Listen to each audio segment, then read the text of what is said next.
Bonjour à toutes, bonjour à tous. Je suis ravie de vous accueillir dans la saison 3 du podcast Cancéro. Cancéro, c'est le podcast santé qui aide les patients atteints de cancer à devenir acteurs de leurs soins. Je suis Abigail, pharmacienne d'officine, et ma mission ici est de favoriser le partage d'expériences autour des parcours de soins cancer, le partage de témoignages entre patients et véhiculer une information de qualité pour les patients atteints de cancer ou en rémission, ainsi que pour leur entourage, les aidants, les accompagnants. Pour ce faire, j'accueillerai à mon micro des patients qui ont pour point commun l'envie de partager leur expérience et leur histoire dans le but d'aider les autres. J'accueillerai aussi des experts, des professionnels de santé, des associations, car je suis convaincue qu'un patient bien informé est un patient qui sera plus facilement acteur de son parcours de soins dans le but d'améliorer sa qualité de vie. Si vous appréciez mon travail, n'hésitez pas à recommander le podcast Cancéro à d'autres patients qui pourraient en avoir besoin. Vous pouvez aussi mettre un avis et une note sur les plateformes d'écoute afin de rendre Cancéro plus visible et d'aider un maximum de patients. Mille merci et je vous souhaite une très belle écoute. Bonjour Bertrand. Bonjour. Je suis ravie de t'accueillir sur le podcast Cancéro. Merci beaucoup pour ton temps et ta présence.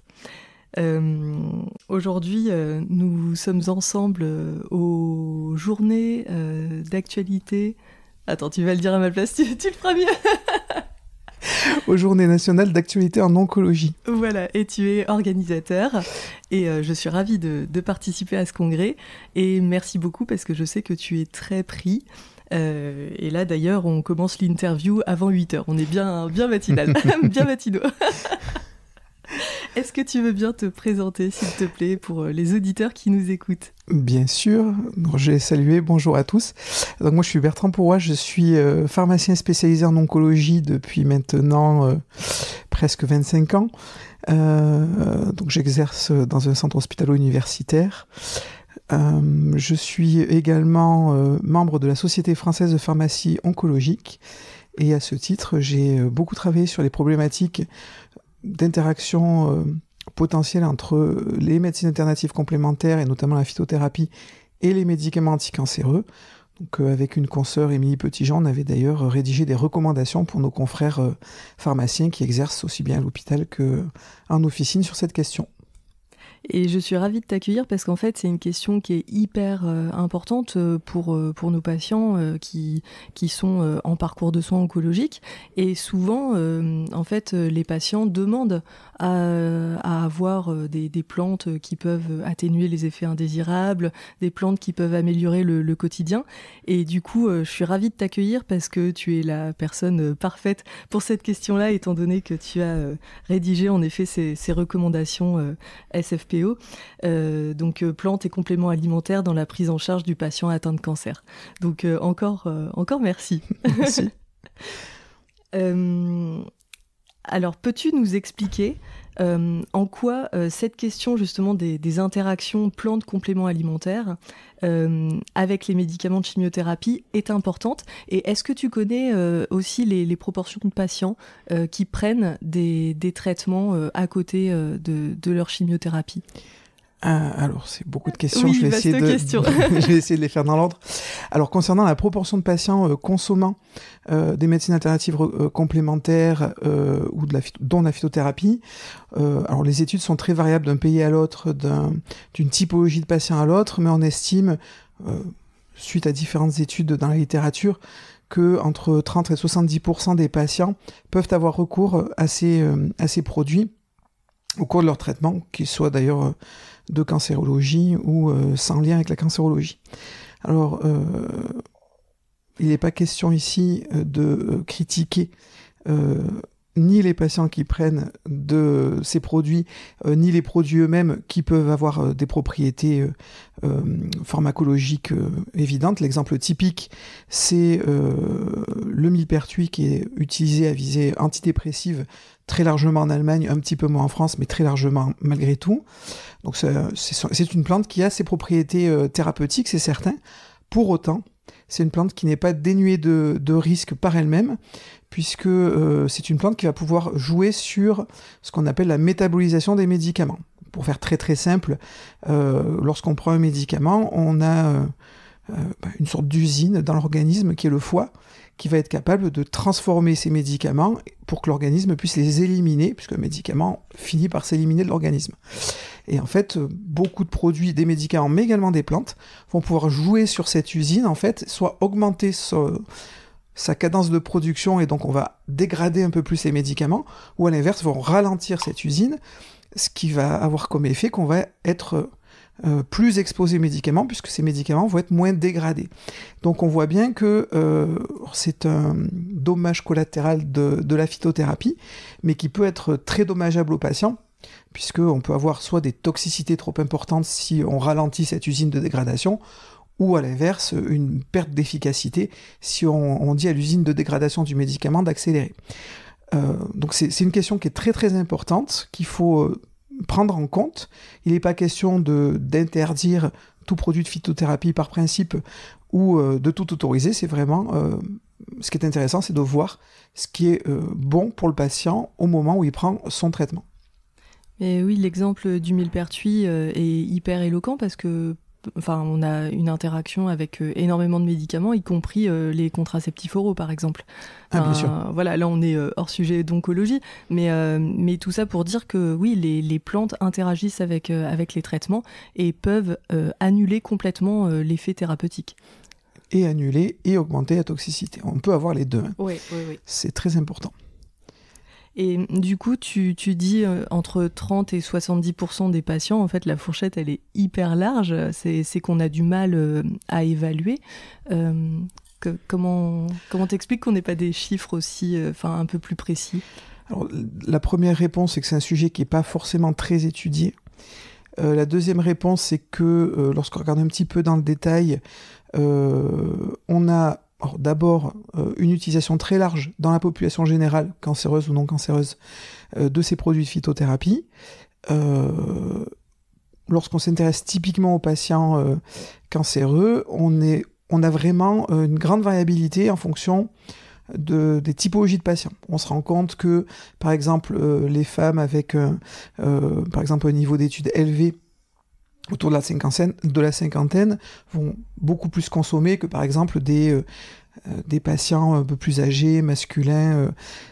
Donc c'est très très variable et il y a très peu d'études parce que c'est quand même des populations de patients qui ne sont pas énormes malgré tout. Et donc faire focus sur ces questions, c'est assez compliqué. Nous, on avait fait une étude il y a quelques années maintenant sur une plateforme participative patient et on était sur à peu près, de mémoire, 50% des patientes, c'était des patientes atteintes de cancer du sein, qui consommaient de la phytothérapie. Et après, il y a aussi des patients qui n'osent pas dire. Oui, alors ça, c'est vrai que c'est une vraie question. Il y a peut-être deux raisons à cela. C'est vrai qu'un patient qui est dans un parcours de soins cancer, il est pris dans une grosse machine, on sait comment ça se passe, c'est les décisions de RCP, c'est les consultations avec les médecins, il faut prendre tel traitement, tel soin de support, etc. Et c'est vrai que la phytothérapie est un petit espace de liberté pour le patient dans sa prise en charge, et donc il faut absolument la préserver, c'est pas le souci. Par contre, il faut la sécuriser. La deuxième raison aussi, c'est que les patients n'ont pas ce réflexe d'en parler aux professionnels de santé, parce que très souvent on a une image de la phytothérapie des plantes comme quelque chose de très naturel et donc sans risque, et très souvent les patients n'ont même pas l'idée d'en parler, puisque pour eux ça n'a aucun risque, alors qu'en fait on sait que ça représente des risques importants.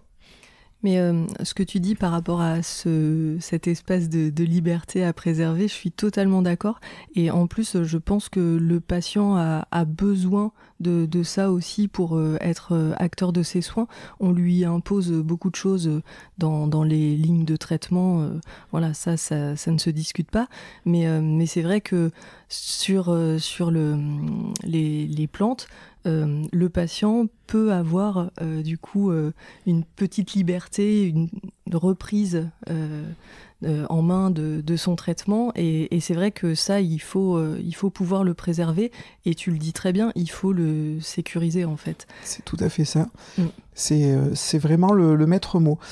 Pour faire très très simple, dans ma réflexion, on a des médicaments anticancéreux dont on connaît parfaitement et le profil de toxicité et d'efficacité, puisqu'il y a des études cliniques menées qui ont montré scientifiquement que ces médicaments avaient des propriétés intéressantes et des toxicités certes connues mais qu'on peut maîtriser. Et puis à côté, on a de la phytothérapie qui est beaucoup moins étudiée, dont on sait que parfois on peut avoir des effets bénéfiques, mais on n'a pas forcément de détails quant au profil de toxicité de ces plantes ou d'interaction. Et donc tout l'enjeu est d'arriver à travailler avec le patient pour identifier les risques potentiels qu'il peut prendre. Et c'est toujours pareil, il n'y a pas d'imposition de conduite à tenir, mais au moins lui expliquer les risques qu'il peut rencontrer. Et puis discuter éventuellement avec lui d'une stratégie thérapeutique gagnant-gagnant. Vous prenez votre traitement pendant un certain temps, et puis lorsque vous aurez terminé votre séquence de traitement, à ce moment-là, vous pourrez prendre la phytothérapie qui vous intéresse parce qu'il n'y aura plus de risque d'interaction. Ou alors, vous arrêtez cette plante particulièrement et vous la remplacez par éventuellement de l'homéopathie ou des choses comme ça. C'est vraiment travail d'équipe, hein. On est en soutien du patient. Oui, c'est ça, en fait, il faut créer une alliance thérapeutique et puis trouver ce qu'il y a de mieux et ce qui correspond aussi aux attentes du patient à un moment donné et que ce soit compatible avec ces traitements de chimiothérapie. Complètement, la sécurité et la liberté. Mais en fait, cet épisode, c'est pour ça qu'il est très important et j'avais hâte de l'enregistrer parce que c'est vrai que c'est important de faire prendre conscience aux patients que les plantes ne sont pas sans risque. Il y a des toxicités, il y a des interactions et que le premier réflexe quand on veut prendre quelque chose dans son parcours de soins, c'est d'en parler à son oncologue ou à l'équipe qui est en prise en charge du patient. Ça, c'est certain. Le maître mot, c'est vraiment la communication. Si on ne communique pas, personne ne sait rien et on peut arriver à des catastrophes en fait de prise en charge puisque on va avoir des patients qui d'un coup vont faire des toxicités énormes avec leur traitement, qui vont devoir arrêter leur prise en charge alors que c'est simplement une interaction qui aurait pu être gérée avec l'équipe, tout simplement parce qu'on ne sait pas qu'il y a de la phytothérapie qui est consommée par exemple, ou des patients qui vont progresser très rapidement alors qu'on ne devrait pas avoir une progression, tout simplement parce qu'on a de nouveau une interaction. Donc l'idée, c'est vraiment de communiquer. Il ne faut pas avoir peur de dire à son oncologue, aux pharmaciens qu'on peut voir éventuellement à l'officine ou à l'hôpital lors d'entretiens pharmaceutiques, par exemple sur les thérapies orales anticancéreuses. Il faut diffuser l'information, tout simplement pour que, très souvent, l'information arrive jusqu'à un pharmacien, puisque dans notre formation, on est quand même à la fois formé aux médicaments, mais également à la botanique, à ce qu'on appelle la pharmacognosie, donc l'utilisation des plantes à visée médicinale. Et donc, on a cette expertise-là au niveau pharmaceutique où on va pouvoir analyser le risque d'interaction. Mais du coup, quand tu parlais de catastrophe, justement, est-ce que tu as des exemples concrets tirés de ta pratique quotidienne pour illustrer justement ces interactions et ces toxicités entre les traitements de chimiothérapie et les plantes ? Oui, j'en ai quelques-uns. Je vais peut-être commencer par un cas qui nous avait marqué. C'était un patient de pédiatrie qui était traité par ce qu'on appelle du méthotrexate haute dose, donc un médicament qui est très actif, mais qui peut provoquer des toxicités très importantes si il est mal éliminé au niveau rénal, puisque c'est un médicament qui est d'élimination rénale. Et donc ce patient avait reçu 6 cures de méthotrexate haute dose sans aucune toxicité particulière. Et à sa 7e cure, il a fait un tableau absolument cataclysmique, une toxicité majeure avec des retentissements rénaux, cutanés, toute une hématologique. Et lorsqu'on a essayé de comprendre ce qui s'était passé, en fait, ses parents de toute bonne foi lui avaient donné justement des produits à base de phytothérapie. Donc on a travaillé le sujet, on a travaillé également avec le Centre régional de pharmacovigilance à qui le cas avait été déclaré. Et donc, le Centre régional de pharmacovigilance a conclu à l'imputabilité réelle de cette toxicité à cette consommation de phytothérapie. Tant et si bien que on a évidemment conseillé aux parents, d'arrêter cette consommation de plantes, et cet enfant a pu faire par la suite encore 6 cures de méthotrexate sans aucune toxicité. Donc là, on voit très bien l'impact qu'une prise ponctuelle de phytothérapie peut avoir sur un patient. Donc ça, c'était un patient pédiatrique, mais ça marche aussi chez les adultes. J'ai d'autres exemples si tu le souhaites. Et du coup, cette plante, c'était quoi et qu'est-ce que les parents cherchaient à améliorer Alors, cette plante, c'était des extraits de feuilles d'olivier. Ce que les parents cherchaient à améliorer, je ne sais absolument pas. Mais très souvent, c'est véritablement chez les patients une recherche de contrôle, de maîtrise des effets indésirables des chimiothérapies. C'est vraiment la principale cause. Certains patients, hélas, tendent à remplacer leur traitement de chimiothérapie par des plantes. Donc toute la littérature le montre très bien, ça provoque des rechutes c'est une perte de chance incroyable. C'est une perte de chance complète. C'est vraiment été montré dans la littérature, des comparaisons de cohortes où les patients, souvent patients de cancer du sein, parce qu'il y a d'énormes cohortes dans le cancer du sein, prennent de la phytothérapie à la place de leur chimio. Clairement, on a une perte de chance. On peut avoir aussi une perte de chance à cause des interactions. Ça a été également montré. Mais là, justement, l'intérêt, c'est de pouvoir communiquer et de travailler avec le patient pour limiter ce risque. Oui, en aucun cas, on le reprécise, ça ne remplace les traitements. Absolument pas. En aucun cas. Absolument pas. Les produits de phytothérapie peuvent être des alliés dans la prise en charge des toxicités, aussi tant qu'il n'y ait aucun risque vis-à-vis du traitement anticancéreux. Ça ne peut en aucun cas remplacer un traitement anticancéreux. Est-ce que tu as d'autres exemples du coup à nous donner ? Alors j'ai d'autres exemples, oui. On s'éloigne un petit peu de la plante, mais c'est quand même d'origine végétale. C'est un patient qui consommait, parce qu'il aimait ça, des litres de jus de grenade. Donc la grenade qui est un fruit qui est plutôt à la mode, qu'on aime bien déguster actuellement. Et en fait, la grenade peut présenter des propriétés particulières, à savoir que elle peut, ce que j'expliquais tout à l'heure, ralentir cette usine de dégradation des médicaments qu'est le foie. Et donc ce patient, son hématologue lui a prescrit une thérapie orale anticancéreuse. Et dès le début de son traitement, il a présenté des toxicités mais monstrueuses.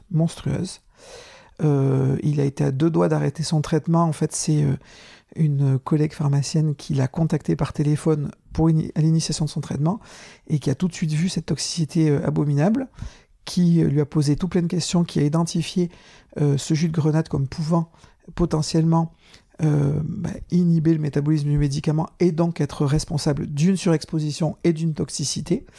Donc le patient a immédiatement arrêté de consommer son jus de grenade et 3 jours après, sa toxicité avait complètement disparu.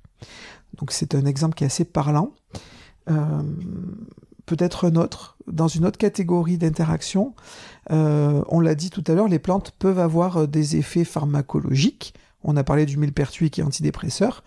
Vous avez plein de plantes qui peuvent jouer sur plein de choses dans l'organisme. Alors il y a une plante toute simple, c'est la réglisse, qu'on peut également trouver dans une boisson qui s'appelle l'anthésite. C'est une marque, mais tout le monde comprendra ce que c'est. Donc la réglisse a des propriétés elle-même, de base.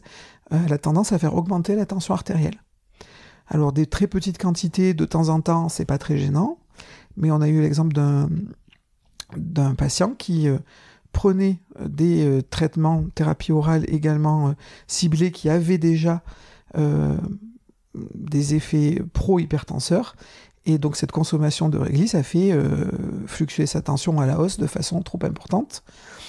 Donc là encore, on a identifié le problème et il a stoppé sa consommation de réglisse, puisque là, il n'y avait pas de volonté particulière thérapeutique, c'était juste qu'il aimait bien le goût. Mais voilà, c'est des exemples très pragmatiques où on se rend compte qu'on peut tout de suite jouer sur des choses qui vont impacter le traitement et la santé du patient. Et donc, il faut juste en discuter avec lui avant pour être sûr qu'il n'y a pas de problème. Mais du coup, là, ce qui est frappant, c'est que dans les 2 exemples sur 3 exemples, il y a 2 exemples qui sont issus en fait de l'alimentation. En fait, on a aussi une interaction dans l'alimentation, les épices que l'on met dans les plats, au même titre que des gélules que l'on peut avaler et acheter, par exemple, en officine. Ah, complètement. Alors, très souvent, les patients ont en tête l'interaction avec le pamplemousse, qui apparaît très souvent dans les notices des médicaments. Donc, c'est exactement le même mécanisme. Le pamplemousse, c'est un fruit qui est très, très bon, mais qui peut parfois jouer sur le métabolisme des médicaments et donc provoquer des surexpositions aux médicaments. Donc, il y a plein de choses comme ça d'origine végétale, en fait, qui ont des effets. Une fois de plus, la question n'est pas de dire on interdit tout ce qui est végétal, la question est de dire est-ce que ce produit végétal, au moment où je prends ce traitement, est dangereux ou pas? Pour les épices, c'est évident aussi. Il y a plein de choses qui sont décrites en termes d'interaction avec le curcuma, avec différents types de ginseng, puisqu'il y a plusieurs ginseng qui sont commercialisés. Ils n'ont pas tous les mêmes propriétés sur cette usine qu'est le foie. Il va y avoir l'ail également. Donc l'ail en quantité raisonnable, 1 fois par jour dans une salade, c'est pas vraiment un problème, mais on connaît tous des patients qui se supplémentent avec de l'ail, de grandes quantités d'ail, en gélule notamment, et l'ail présente des propriétés également potentiellement, alors pas néfastes, mais qu'il faut prendre en compte. L'ail est anticoagulant, l'ail présente différentes propriétés. On a la même question sur le gingembre, qui peut avoir également des risques d'interaction avec les médicaments. Le gingembre, souvent, est présenté comme pouvant être intéressant pour la maîtrise des nausées et vomissements. Donc là encore, il n'y a pas, à ma connaissance, de vraie étude qui ait établi l'intérêt du gingembre pour cette indication-là. Il y a eu des études de fait, notamment en pédiatrie, mais qui n'avaient pas été positives. Après, une fois de plus, un patient qui considère que le gingembre lui fait du bien, moi je l'encourageais toujours à prendre du gingembre, à condition qu'il n'y ait pas d'interaction avec son traitement. Et dans l'alimentation, c'est quoi le seuil qui peut poser problème en termes de quantité? C'est difficile à évaluer et bien sûr ça dépend des plantes. C'est impossible à évaluer. C'est bien la problématique. Contrairement aux médicaments, il n'y a pas d'études véritablement poussées sur les plantes par définition, puisque ne serait-ce que, je ne sais pas si tous les gens ont ça en tête, mais lorsqu'on s'intéresse par exemple aux huiles essentielles qui sont extraites des plantes, vous prenez une huile essentielle de lavande cultivée dans un champ, vous étudiez sa composition et puis vous allez étudier la composition d'une huile essentielle de lavande cultivée dans le champ d'à côté qui n'est pas orientée de la même manière vis-à-vis du soleil et qui n'a pas la même composition au niveau du terrain, vous allez avoir une composition d'huile essentielle différente. C'est la même chose pour les autres plantes, en fonction de la façon dont elles étaient cultivées, de où elles ont été cultivées, de comment elles ont été récoltées, comment elles ont été préparées. Il peut y avoir des différences qualitatives et quantitatives très, très importantes. Donc on ne peut pas faire une espèce de règle comme ça en disant le curcuma c'est pas plus de temps par jour, l'ail, voilà. Ça c'est pas possible. L'idée c'est d'identifier de façon macroscopique le risque. Alors, plus on a d'informations, mieux c'est évidemment. Souvent, les pharmaciens vont embêter les patients en leur demandant quelle est la marque de la phytothérapie qu'ils ont achetée, est-ce qu'il y a un dosage marqué sur la boîte, etc. Mais tout ça, c'est pour justement guider la réflexion pharmaceutique pour arriver à une conclusion la plus fine possible. Donc, lorsqu'on n'a pas ces informations, comme on dit en médecine, primum non nocere, donc on va considérer que le risque le plus important. Donc moi, de façon générale, si je sais qu'il y a un risque d'interaction évident entre du curcuma et un traitement, je vais dire au patient, arrêtez le curcuma pendant la période de ce traitement. Ne continuez pas, ça, on ne maîtrise pas le risque. Et même dans l'alimentation. Ah oui, même y compris dans l'alimentation. Y compris dans l'alimentation. Oui. Pour vous donner juste un petit exemple, on fait ce qu'on appelle des bilans de médication pour nos patients enfin pour certaines de nos patientes traitées par des anticancéreux injectables. Et donc, on appelle ces patientes avant qu'elles viennent faire leur traitement pour voir ce qu'elles prennent, justement. Et dans notre questionnaire type, on a certes les produits de phytothérapie, les compléments alimentaires, mais on a également les épices utilisées dans l'alimentation. On a également tout ce qui va être tisane, thé, etc. Puisque le thé peut également avoir des interactions. Il y a des tisanes également qui peuvent contenir des produits potentiellement interagissant avec les médicaments.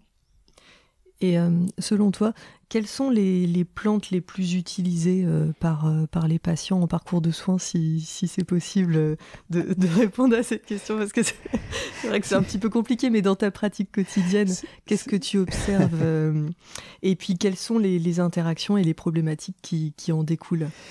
Alors, là encore, c'est très difficile de répondre, tout simplement parce qu'il n'y a pas de règles. Alors, c'est très dépendant de différentes choses. Ça va dépendre d'abord de l'origine du patient.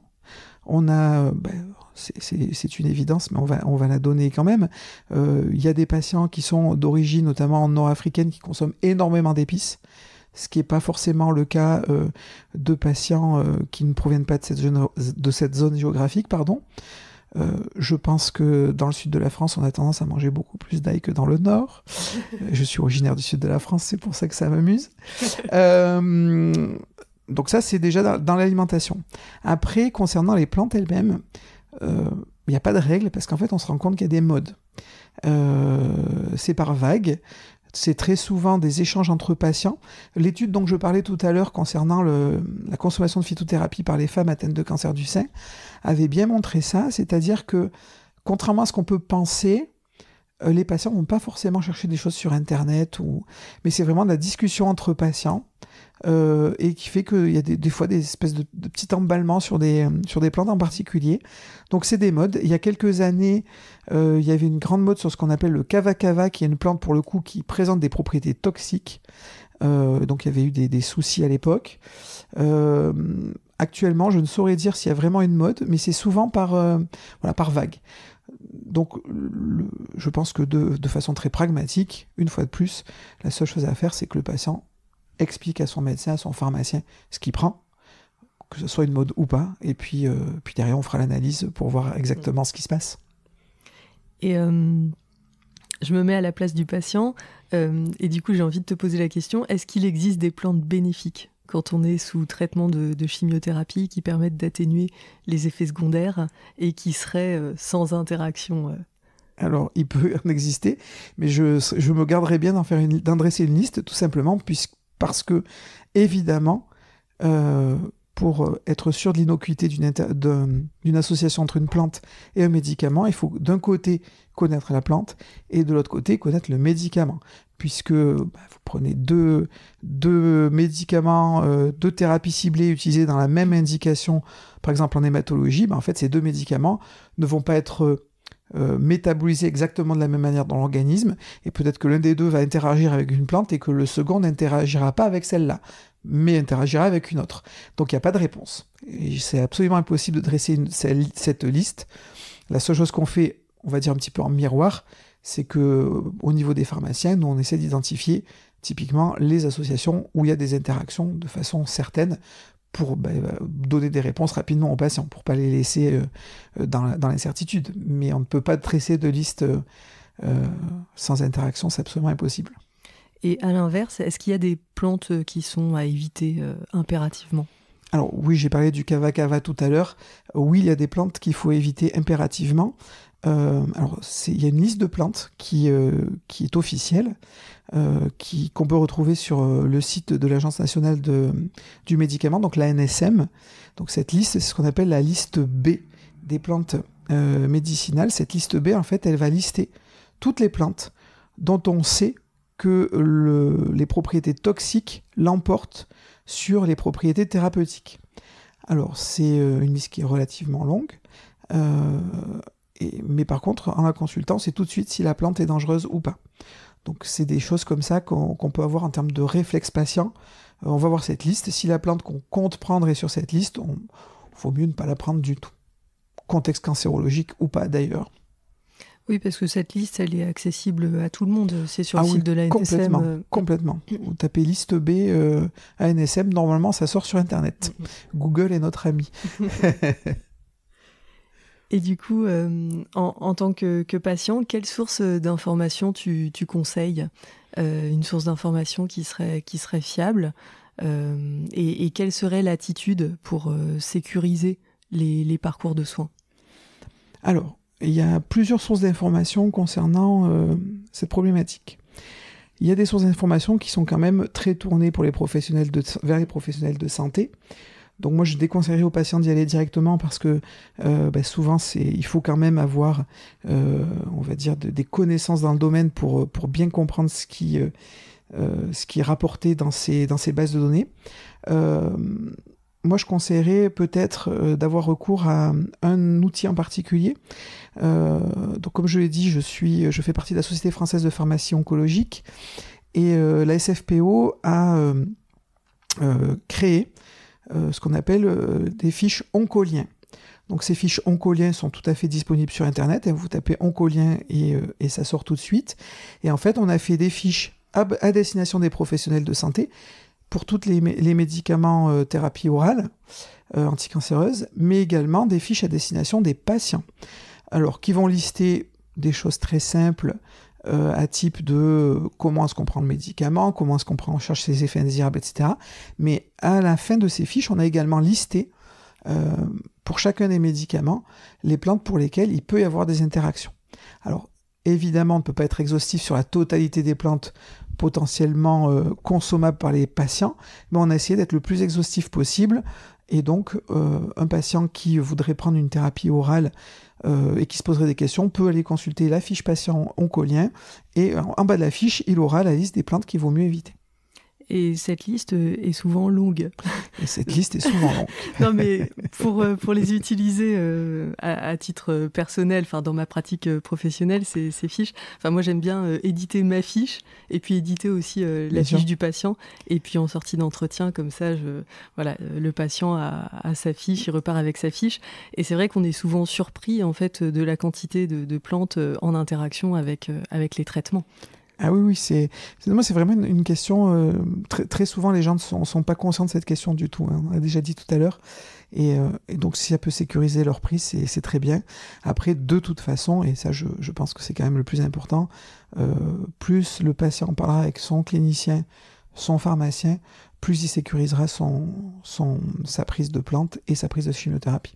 Ouais, mais ça justement, je pense que ce sera le mot de la fin. C'est justement l'attitude à avoir quand on est en parcours de soins, de communication avec son oncologue, le pharmacien à l'hôpital, le pharmacien en officine, de vraiment dire, expliquer les choses et de dire aussi j'ai envie de prendre telle chose pour soulager tel effet indésirable ou améliorer telle qualité de vie, en parler et comme ça, ça permet de voir la meilleure option pour le patient à un moment donné en fonction de la thérapie qu'il prend. C'est tout à fait ça. Alors, les recommandations dont j'ai parlé tout à l'heure, on a travaillé justement sur cette question de comment se positionner vis-à-vis du patient, vis-à-vis de toutes ces problématiques qui sont certes liées à son cancer, mais qui sont aussi d'ordre psychologique, la prise en charge de sa pathologie par lui-même et pas juste par une chimiothérapie qui vient de l'extérieur. Donc on a beaucoup travaillé là-dessus, justement. L'idée, c'est vraiment du côté patient, qui soit transparent avec les professionnels de santé, qui n'ait pas peur de dire qu'il prend de la phytothérapie, qui n'ait pas peur de dire pourquoi, parce que parfois tout simplement ça permet d'identifier des problèmes que le clinicien n'avait pas identifiés. Donc d'un côté de la transparence du côté du patient qui doit dire aux professionnels de santé ce qu'il consomme, et puis de l'autre côté, côté professionnel de santé, une écoute. On va discuter avec le patient, bien comprendre son profil, lui expliquer les risques s'il y en a. C'est très important, être pédagogue. Après, le patient reste libre de prendre quelque chose, même si on lui dit que vaut mieux pas. Mais par contre, ce qu'on peut faire aussi pour accompagner le patient, c'est lui dire surtout, au moindre effet indésirable, vous contactez votre oncologue, etc. Donc c'est vraiment voilà, ce que je disais tout à l'heure, c'est du gagnant-gagnant, c'est un travail d'équipe. L'idée, c'est pas d'interdire. Souvent, les patients ont peur d'en parler parce qu'ils ont peur qu'on leur dise vous arrêtez tout sans réflexion. Donc l'idée, c'est vraiment pas ça, c'est qu'on ait cette réflexion avec le patient pour voir ce qui est le mieux pour lui, même si on doit différer un petit peu la prise de phytothérapie, par exemple. Oui, et puis des fois, je pense aussi que les patients ont peur qu'on les moralise, qu'on soit moralisateur vis-à-vis des traitements qu'ils peuvent prendre à côté. Donc c'est vrai que la posture du soignant, elle est hyper importante. Il faut pouvoir être suffisamment ouvert pour que le patient soit en confiance et nous dise les choses. Ah, ça c'est clair, c'est évident. Moi, en tout cas, dans ma pratique quotidienne, je suis jamais dans le jugement. J'ai pas à juger de ce que fait le patient. Moi, j'ai à protéger le patient. C'est pas la même chose. Donc voilà, j'essaie de lui dire, je lui dis s'il y a des problèmes. Après, bien sûr que c'est lui qui gère sa maladie. On est bien d'accord là-dessus. Eh bien, en tout cas, merci beaucoup, Bertrand. Est-ce que tu vois quelque chose à rajouter qu'on n'aurait pas balayé sur ce vaste sujet? Je ne crois pas. Non, je suis très content d'avoir fait cet enregistrement parce que c'est vraiment une question qui me tient à cœur. Je travaille dessus depuis une dizaine d'années. Les choses évoluent plutôt en bien et pour moi, c'est vraiment très important que les professionnels de santé et surtout les patients aient ces notions en tête. Eh bien, en tout cas, merci beaucoup. C'était aussi un plaisir de t'avoir au micro, Bertrand. Et puis, encore merci pour ton temps, parce que je sais que tu es très pris sur ce congrès.